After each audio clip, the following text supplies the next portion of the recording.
उत्तर प्रदेश के गौ सेवा आयोग अध्यक्ष राज्य मंत्री दर्जा का करेरा गहोई समाज ने किया सम्मान। उत्तर प्रदेश गौ सेवा आयोग अध्यक्ष राज्य मंत्री दर्जा श्याम बिहारी गुप्ता का प्रथम नगर आगमन पर करेरा गहोई समाज ने एक कार्यक्रम आयोजित कर सम्मान किया है। कार्यक्रम में सर्वप्रथम मां सरस्वती दद्दा मैथिली शरण गुप्त की प्रतिमा पर माल्य अर्पण कर दीप प्रज्वलित किया गया है। कार्यक्रम में मुख्य अतिथि श्याम बिहारी गुप्ता अध्यक्षता, 84 क्षेत्रीय अध्यक्ष इंजीनियर शिव शंकर सेठ, व्यापार उद्योग मंडल जिला अध्यक्ष संजय पहाड़िया, महिला मंडल अध्यक्ष श्वेता नगरिया को वंचासीन करेरा किया गया है। सभी अतिथियों का स्वागत माला पहनाकर किया गया। कार्यक्रम के आयोजक अयोध्या ट्रस्ट के अध्यक्ष भोगीलाल बिलैया ने स्वागत भाषण में सभी का सम्मान करते हुए कहा कि आपके मार्गदर्शन से समाज बहुत ऊंचाइयों पर जाएगा। उत्तर प्रदेश गौ सेवा आयोग के अध्यक्ष उत्तर प्रदेश राज्य मंत्री दर्जा श्याम बिहारी गुप्ता ने सामाजिक परिचर्चा कार्यक्रम में क्या कहा, देखिए। मंच का संचालन प्रमोद भारती द्वारा किया गया। रिपोर्ट संजय गुप्ता, बिलैया, करेरा।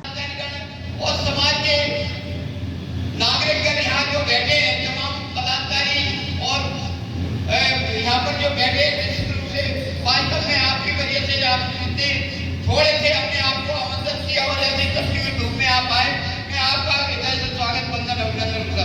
मैं स्वागत वंदन अभिनंदन करता हूँ अपने साहित्यकारों का, जिनको मैं थोड़े से इशारा भी करता हूँ और वो हमारे इशारे पर आ जाते हैं। बहुत बहुत हृदय की गहराई में तो उनका धन्यवाद करता हूँ। मैं धन्यवाद ज्ञापन करता हूँ गायत्री परिवार के सभी सदस्यों का, जो हमारे थोड़े से अनुरोध पर यहाँ पर पधारे और अपना इस कार्यक्रम में सहभागी बने, हमारे कार्यक्रम की वक्ता बनाए और सब जो नगर के संप्रांत नागरिकगण जो यहाँ पर पधारे, मैं हृदय से स्वागत वंदन अभिनंदन करता हूँ। मैं आदरणीय श्याम बिहारी गुप्ता जी के बारे में इतना ही कहना चाहूंगा कि ये जो संत महान संत के रूप में और संत वो भी क्यों नहीं वो संत, मैं उसका एक कारण बताता हूँ। इनके पिताओं जी स्वर्गीय श्री नारायण दास जी, जो रियल दाऊदी यहाँ के, उन्होंने अयोध्या जी में आज से 70 साल पहले अयोध्या जी में जो गौरीधरा मंदिर है उसकी जो है नींव जमाई है, उसके नींव के पत्थर है और उन्होंने एक राष्ट्रीय स्तर अखिल भारतीय रूप दिया उसका। अखिल भारतीय गहोई धर्मशाला मंदिर ने गौ धाम का रूप दिया पूरे अखिल भारतीय स्तर पर।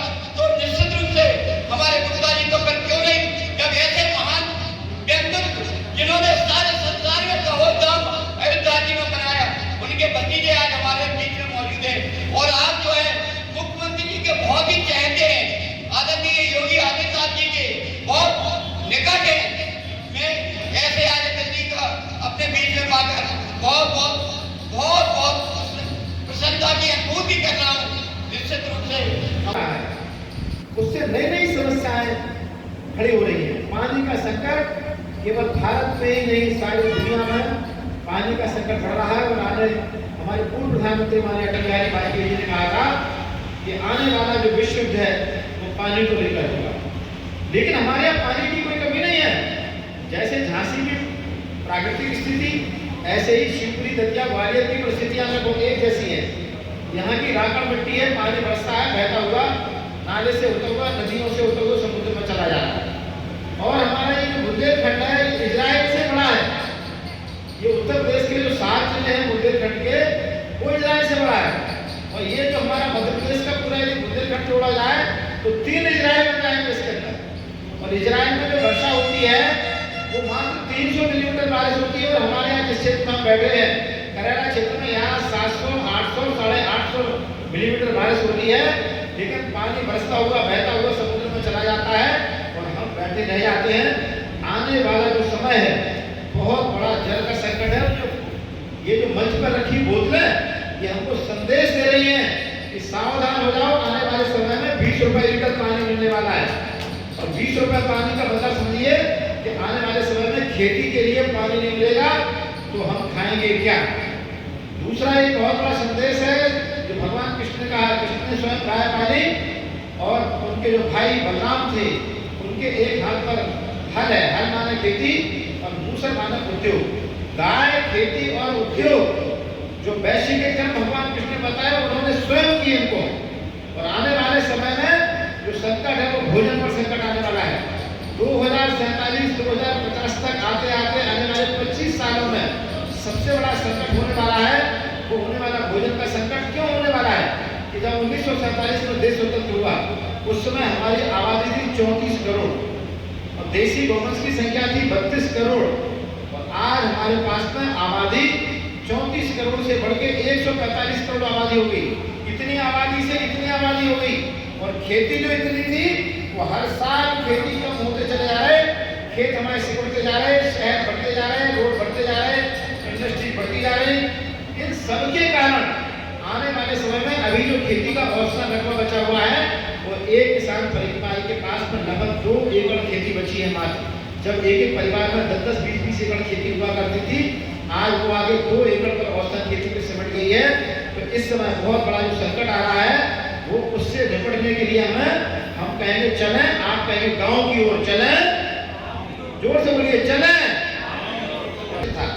हमारे उत्तर प्रदेश के पूज्य मुख्यमंत्री योगी आदित्यनाथ जी के 2017 में उनकी सरकार बनते ही उत्तर प्रदेश में जो गायों की तस्करी होती थी वो पूरी तरह से गायों की तस्करी बंद हो गई और उन्होंने पहले दिन जिस दिन शपथ ली उसी दिन उन्होंने उत्तर प्रदेश के सारे कत्लखानों को बंद किया और आज जो गौरक्षा कहने वाले सारे लोग थे उसका पूरा का पूरा काम मुझे योगी आदित्यनाथ जी ने किया और आज देश का सबसे बड़ा रोल मॉडल सुरक्षा के लिए और गाय के संरक्षण के लिए सबसे बड़े रोल मॉडल यदि बने तो कौन बने हैं? मुझे योगी आदित्यनाथ जी के लिए जोरदार ताली बजा के हम उनका अभिवादन करते हैं और उनका बुलडोजर मॉडल केवल उत्तर प्रदेश में नहीं सारे देश में उनका बुलडोजर मॉडल अब चल रहा है। और जो हमारे प्रदेश के जो क्रिमिनल थे, जो ऐसे आतताई लोग थे, आज जो पाकिस्तान की जो बातचीत हो रही है, ये जितने विधर्मी इन सारे लोगों को उत्तर प्रदेश में जिन्होंने ठिकाने लगाया वो हमारे पूरे योगी आदित्यनाथ जी ने लगाया है। मैं आज के इस अवसर पर आपसे निवेदन कर रहा हूँ, हम कहेंगे बच्चे पिएंगे, आप कहेंगे गाय का दूध, बच्चे पिएंगे और हम कहेंगे परिवारजनों की थाली में, आप कहेंगे जहर मुक्त भोजन, परिवारजनों की थाली में, बच्चों की थाली में। आज बताइए कोई कह सकता है कि मैं बच्चों को जहर मुक्त भोजन दे रहा हूँ? मतलब हम सबसे ज्यादा प्यार किससे करते हैं? आप बताइए, आप सबसे ज्यादा प्यार किससे करते हो? अपने बच्चों से। और आपके बच्चों की जो थाली में भोजन है, इस थाली में जो सब्जियां हैं, उन सब्जियों में कितना डीएपी, यूरिया, खरपतवारनाशक, कीटनाशक है। आपके खेतों में जाने वाला जो दवाइयाँ, कीटनाशक दवाइयाँ, खाद, उसके कारण हमारी मिट्टी मृत हो रही है। दैट्स व्हाई उर्वरा शक्ति खत्म हो रही है। जिस तरह से हमारे अंदर ब्लड होता है, इसी तरह से धरती के अंदर ऑर्गेनिक कार्बन होता है, वो ह्यूमस होता है, वो लगातार कम हो रहा है। किसान का देसी नेचुरल खत्म हो रहा है। आने वाले 2 घंटों की गड्डियां होंगी, बड़ी बड़ी कारें होंगी, बड़े बड़े मकान होंगे, लेकिन शुद्ध भोजन नहीं होगा, शुद्ध पानी, शुद्ध हवा। तो ये करेरा भी एक गांव ही है। मैं कह रहा हूँ कि हमें अपना एक धर्म बनाना है और अभी आदरणीय धर्मेंद्र बड़ैया जी के माध्यम से मैं कमलेश्वर मंदिर होके आ रहा हूँ। वहाँ एक संकल्प लिया गया कि कमलेश्वर आश्रम पर एक गौशाला बनानी है। मैं इनके इस निर्णय के लिए जोरदार ताली बजा के मैं चाहता हूँ, इसमें कितने लोग हैं जिनके घर में 1 किलो देसी गाय का घी है? हाथ खड़ा होगा। 1 किलो देसी गाय का घी है। इस पूरी सभा में 4 लोग हैं जिनके पास, एक बार खड़े हो जाइए जरा, जिनके घर में 1 किलो देसी है। मैं चलूंगा यहाँ के बाद, आप कहेंगे जब मुझे घर में 1 किलो गाय का घी रखा है। 3 लोग खड़े हुए जिनके पास है। लेकिन हम कहेंगे जो गाय का होई, आप कहेंगे गहोई, जो गाय का होई, और हम कहेंगे जो गाय का ना होई, आप कहेंगे गहोई ना होई, गाय का ना होई, गहोई ना होई। देखिए, गहोई का मतलब मेरा केवल गहोई समाज से नहीं है, चाहे जैन समाज हो, चाहे हिंदू समाज हो, यानी हाँ कोई गाय हिंदुओं की मां नहीं है। गाय पूरे समस्त गावो विश्व मात्रा, गाय संपूर्ण विश्व की मां है। क्योंकि एक गाय देसी, आप कहेंगे 5 एकड़ खेती, एक गाय देसी 5 एकड़ खेती, एक देसी गाय 5 एकड़ की खेती करा देती है। हमारे पिताजी, हमारे ताऊ जी जिन्होंने बहु धर्मशाला उद्यान की स्थापना की, सुभाष चंद्र बोस हमारे गांव आए थे और उनके साथ में झांसी, जगांव, समथर क्षेत्र से कई लोग उनकी आजाद हिंद फौज में शामिल हुए थे। और आज जो भवन में शिलालेख लगा हुआ है, उसमें जो लोग उनके साथ में गए थे, सुभाष चंद्र बोस के साथ में, उसमें हमारे ताऊ जी का नाम, ताऊ जी हमारे नहीं थे, सबके हम लोग में थे।